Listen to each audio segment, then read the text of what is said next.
It is more or less common knowledge that the Scottish Saltire gets its design from St Andrew's cross, the X-shaped instrument of crucifixion upon which St Andrew the Apostle was martyred.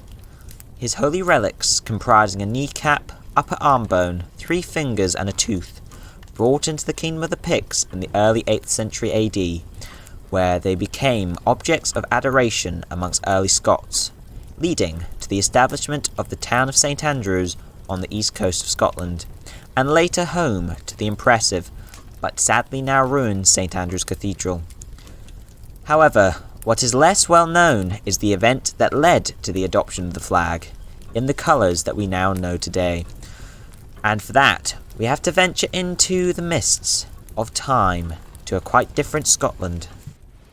The year is 832, and Scotland is dominated by the Kingdom of Alba, a Pictish kingdom with Gaelic tributary kings in Dalriada, and bordered to the south by Northumbrians, in what is now Lothian.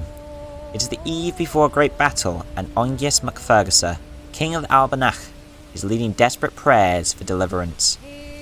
King Angus, alongside his Scotty allies under Oicha, the grandfather of Cned MacAlpin, had undertaken a series of punitive raids into Lothian, which was then ruled by the Angles of Northumbria. However, having made away with many herds of horse and cattle, they were being hotly pursued by a large Northumbrian army. Now facing a large force and unable to move quickly with all their loot, the Picts and the Scots decided to stand and fight at a crossing of the River Peffer, known today as Athelstan Ford, in East Lothian.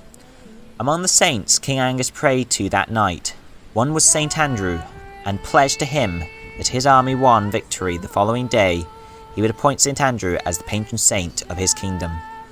The next morning, a white cross formed by the clouds in the blue sky appeared, and the morale of the army under Angus was greatly bolstered. The combined army of the Picts and Scotty, despite being greatly outnumbered, effected great slaughter on the Northumbrian army, with fewer than 500 escaping the fray. So awful was the carnage, one of the fields nearby is still known as the Bloody Lands. It is likely that Kenneth MacAlpin was present with his grandfather at the battle, and he would go on to be a founding father of the Scottish nation, joining the kingdoms of Dalriada and Pictland into one kingdom of Alba, over which he was High King, or Ardri Alban.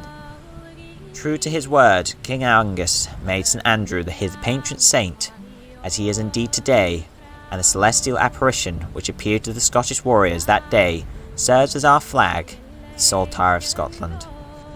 Thank you for watching this video, and we hope you enjoyed this tale about how Scotland acquired its national flag, a story emerging from a mysterious period in our history when myth, legend and concrete fact may blur into one. Many modern historians take great lengths to deconstruct our history for us in what can only be described as a subversive attempt to erode our folk identity. Whether or not the events that occurred that day happened exactly as the legends record is of little consequence. The symbolism of a Scotland forged in heroic battle with divine intervention is a compelling and binding narrative that speaks to all Scotsmen, through which the blood of the Picts and Gael all undoubtedly flow. If you enjoyed the video, why don't you leave a like and subscribe for more content every Sunday at 6.